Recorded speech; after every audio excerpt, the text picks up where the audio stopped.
Bonjour à tous. Aujourd'hui, je vais vous parler de comment stimuler votre système immunitaire puisqu'on est en automne, il commence à faire froid.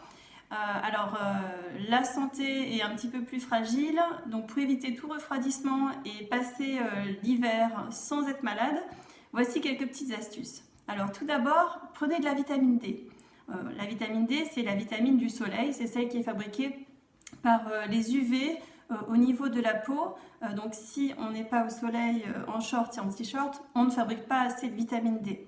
Il y en a un petit peu dans l'alimentation, dans les poissons gras comme les sardines, les maquereaux, les boîtes de foie de morue à tester, vous allez voir, c'est très bon. Mais ça ne suffit pas pour couvrir nos besoins. Donc je vous conseille à partir du mois d'octobre jusqu'au mois d'avril de prendre chaque matin en pharmacie des gouttes de vitamine D. Alors vous trouvez en fait différentes marques, dont certaines sont actuellement en rupture de stock, c'est bien dommage. Mais il faut demander à votre pharmacien combien de gouttes représentent en fait les 600 unités internationales que vous avez besoin par jour. Donc retenez bien ces 600 UI ou l'équivalent de 1, 2 ou 3 gouttes selon les marques. Chaque matin, vous allez prendre 600 unités internationales, ça représente quelques gouttes tout simplement, le matin sur une cuillère à café et vous mettez directement dans la bouche, comme ça vous êtes sûr d'avoir votre vitamine D. Donc la vitamine D, c'est la vitamine du système immunitaire qui va vous éviter d'être malade et surtout qui vous évite aussi d'avoir des douleurs puisqu'elle réduit le seuil de la douleur. Et il y aurait même des actions anti-cancer avec la vitamine D. Voilà, donc déjà la vitamine D. Ensuite, je vais vous parler de l'huile essentielle de Ravintsara. Ravintsara, ça vient, il me semble que ça vient de Madagascar et c'est une huile essentielle qui sent très bon.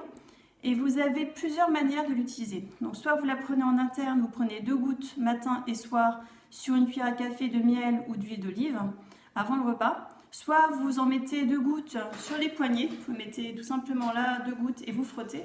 Ça permet donc de rentrer directement dans la circulation sanguine.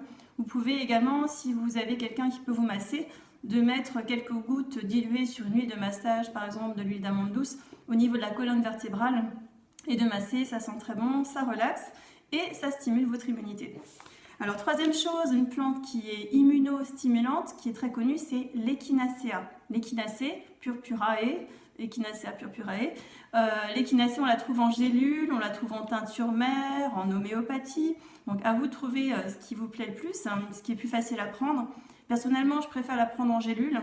Je vais en prendre 3 à 6 par jour avant les repas pendant une période de 6 semaines. Donc l'Echinacée, la plante immunostimulante.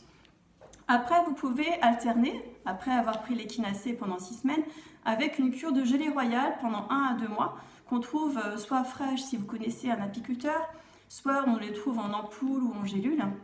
Donc en quantité, donc selon ce qui va être noté sur l'emballage, mais à peu près une ampoule chaque matin à diluer dans un verre d'eau pendant une période de 1 à 2 mois.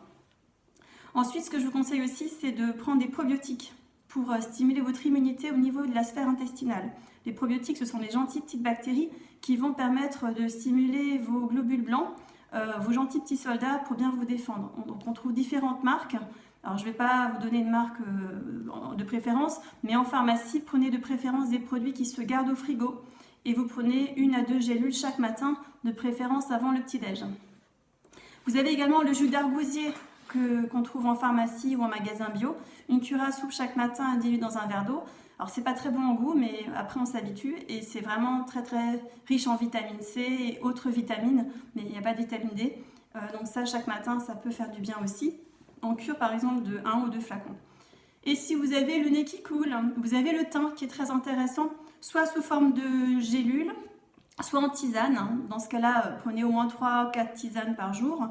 Vous pouvez infuser 2 sachets dans 1 litre d'eau, laisser infuser pendant 10 minutes et boire ça au cours de la journée avec éventuellement un jus de citron. Oui, le jus de citron, c'est très intéressant aussi le matin, sauf si vous avez des brûlures au niveau de l'estomac. Dans ce cas-là, vous le remplacez par un fruit à croquer comme un kiwi, une orange, une mandarine. Voilà, donc les fruits riches en vitamine C, chaque matin, à peu près 2 portions de fruits riches en vitamine C par jour pour avoir votre apport en vitamine C. On a à peu près fait le tour. Voilà, donc on récapitule vitamine D, huile essentielle de Ravintsara, l'Echinacée, la gelée royale, les probiotiques, le jus d'argousier et le thym.